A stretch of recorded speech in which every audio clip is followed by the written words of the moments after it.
আসসালামু আলাইকুম, welcome to back my YouTube channel. আশা করি আপনারা সকলে ভালো রয়েছেন। তো আপনারা যারা ইমো ব্যবহার করেন এবং অনেকে আছে ইমোর আইডি, অনেকের আইডি ব্লক করে দেন এবং সেই আইডি আপনারা কীভাবে আবার আনব্লক করবেন সেটা হয়তো অনেকেই জানেন না। তো আজকের ভিডিওতে আমি সেটাই দেখাবো।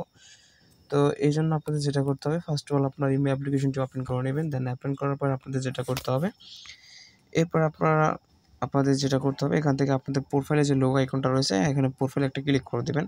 দেন ক্লিক করার পর আপনার সামনে এরকম একটা ইন্টারফেস শো করবে। এরপর যেটা করতে হবে, এখান থেকে দেখতে পাচ্ছেন লেখা আছে সিকিউরিটি অ্যান্ড প্রাইভেসি। জাস্ট আপনারা এখান থেকে ক্লিক করে দেবেন, সিকিউরিটি অ্যান্ড প্রাইভেসিতে একটা ক্লিক করে দেবেন। দেন ক্লিক করার পর এখান থেকে একটু নিচে স্ক্রল করবেন। স্ক্রল করার পর এখান থেকে আপনাদের খুঁজে নিতে হবে। এখানে দেখতে পাচ্ছেন লেখা আছে ব্লক লিস্ট, অর্থাৎ এখানে আপনারা কতজনকে ব্লক করেছেন সেটা কিন্তু এখানে শো করবে। তো আমি 2 জনকে ব্লক করেছি, সেটা কিন্তু এখানে শো করতেছে। তো আপনারা এখান থেকে ব্লক লিস্টে ক্লিক করে দেবেন। তো ক্লিক করার পরে কিন্তু আপনারা যাদের আরকি ব্লক করেছেন সকলের কিন্তু লিস্ট এখানে চলে আসবে।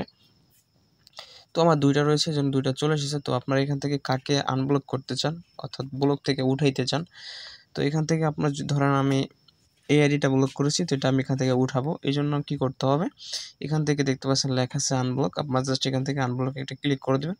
ক্লিক করার পর এরপর এখান থেকে দেখতে পাচ্ছেন আবারও লেখা উঠেছে আনব্লক। এখানে আবার আনব্লক এটা ক্লিক করে দেবেন।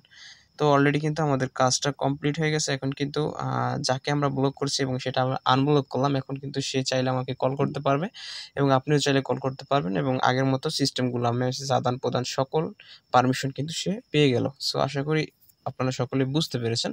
তো এই ছিল আজকের ভিডিওটা। তো ভিডিওটা যদি আপনাদের কিছুটুকু হলেও উপকার আসে তাহলে অবশ্যই আপনাদের পছন্দের ইউটিউব চ্যানেলটি রয়েছে পারভেজ টেক হেল্প ইউটিউব চ্যানেলটি সকলে সাবস্ক্রাইব করে জাস্ট অল অপশনে ক্লিক করে দেবেন।